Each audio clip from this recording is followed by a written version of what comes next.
But continuing on from the NFC South, we're going to talk about the Falcons, a team that I think is not that far away from some sort of playoff run.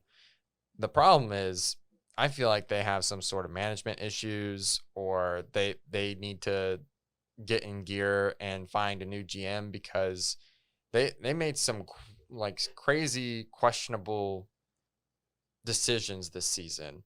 And I'm looking at their second round trade for Hayden Hurst, who has a potential big boom, but a serious big bust too. Yeah. It is a gamble that you're just rolling the dice on and hoping that Austin Hooper wasn't the guy there. You know, you let him go to the Browns and he had a career season with the Falcons, and you instead pick up a guy who's unproven. And yeah, he had better numbers in the combine. He's a younger guy, a smaller contract. But what you did instead with the money was picked up a guy who is somewhat proven in Fowler, but he had so much help on his defensive line. He had the legend Aaron Donald to, piggyback off of. And so 15 sacks is a lot for Dante Fowler, but will that translate with this Falcons defense? I don't know. I think they need a little help on the defense, and grabbing him is a good start, but you need just a little bit more to push you over the edge, especially when you let go of Vic Beasley. And on top of that, they didn't do a bad thing with his contract. They backloaded it, but that constricts them the next couple seasons. Yeah. So you're kind of shortchanging yourself, like you're giving yourself a boost now, but will that impact you later on? I think it does. And that's the sad thing, because I think this team is so close to going back to the Super Bowl. They're still got a lot of their core guys. They got Keanu Neal. They got Deion Jones. Deion Jones, their linebacker. They've got Julio Jones, the other legend. Yeah. And they've got Matt Ryan. They've got plenty of pieces. I just think, like, the addition to Todd Gurley too, like that is, in my opinion, wasted cap space.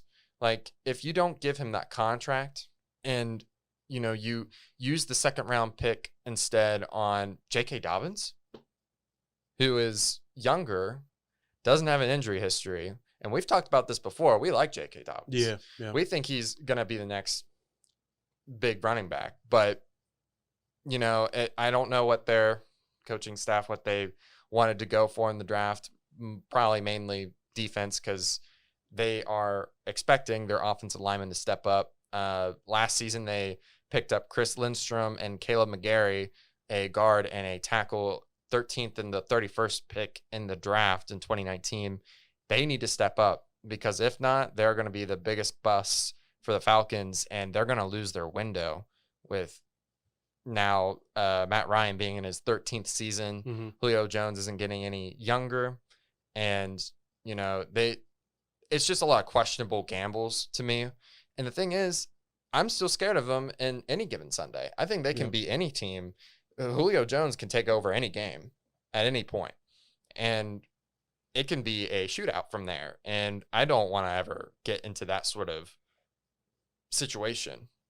So they really need to buckle down, look at each other in the mirror and ask themselves, is this the correct thing that we're doing? Is this how we're going to make it back in the short term? Or do we want to start planning for our future, because their window is closing? Yeah, it's a little bit weird, because when you start to look at what they've done in the offseason, they've kind of moved things around a little bit. Like, they released a decent amount of players that you're like, why would they really release them? And then they signed a few guys. But then when you go to look just in April, they signed a lot of undrafted free agents. Like, obviously, there's going to be guys that they put on the practice squad and this, that, and the other. But I feel like they had a lot of room to sign undrafted free agents, because they signed a boatload, which is usually a lot more than most teams even sign.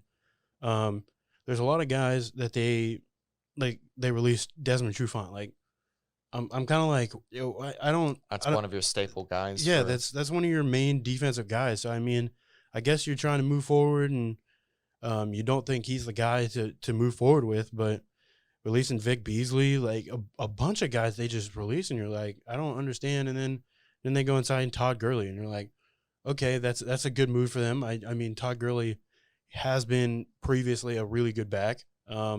We obviously don't know if that's gonna translate into Atlanta.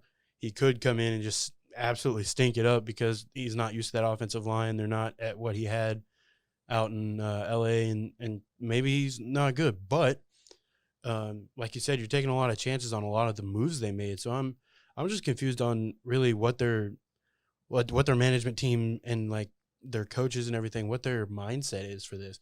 Because obviously in the draft they did get a few players, but it's like, I don't know. They like I said, they signed a lot of undrafted free agents. So you're kind of wondering, are they going to try to move some of those guys to be on their defense, to be their head guys on their defense, kind of start to move people in, or are they just going to keep them as practice squad guys? Yeah, and even the picks that they made in the draft, AJ Terrell as their first pick, I had him as a top second round guy, but not that they had much of a choice, but you could have shored up the safety position. Mm-hmm. I know that went really, really early in the second round, but the kid from Alabama, I think Xavier McKinney, yeah, he's good. And can you imagine having Keanu Neal and Xavier McKinney as your safety duo? Yeah, and you already got a good linebacker in Deion Jones, but they didn't really. My problem is they didn't really focus on defensive line too much. I'm pretty sure they had some good success with the defensive linemen that they had, but a lot of them left. So that's why I'm still sort of like confused on what they're trying to do. If they feel like they've got guys in the back that are good enough to fill in those positions. I know they went and picked up Flower, but like I said before, I don't like Fowler. I think he succeeded a lot because of defensive scheme and because of Aaron Donald. Now, he could prove me wrong, and I think getting 10 sacks next season would be a success.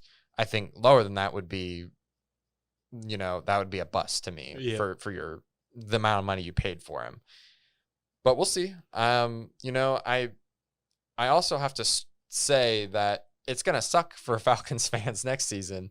They have the 5th strongest strength of schedule, but the teams that they play, it's the number 1 win-loss team. Like, if you put it all together, the wins and losses that they're going up against, they have the toughest of that. So they basically, to me, have the hardest schedule out of any team, and that sucks, especially because I like the Falcons. I think they've got a lot of good pieces, but I feel like with the way management has gone and the fact that they might have a huge bust in the guard and the tackle that they just picked up, because they didn't do too great last season.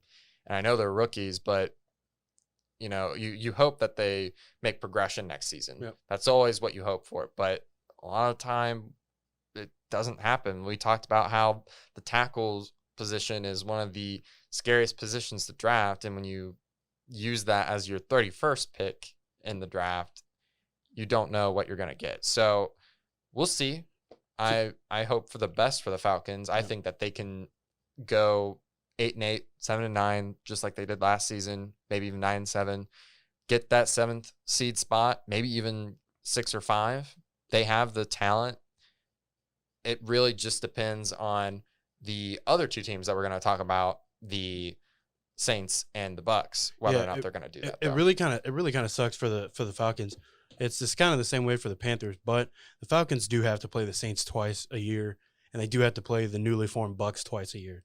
So that's going to be that's kind of where their strength of schedule comes in. Like they play some of the best teams in their division like twice, or that's 4 games of their season. So those games, I think a lot of their how they do this season is really going to come down to how they perform against the Saints and how they perform against the Bucks. But of course, we have to see the Bucks actually move forward with what they've done. But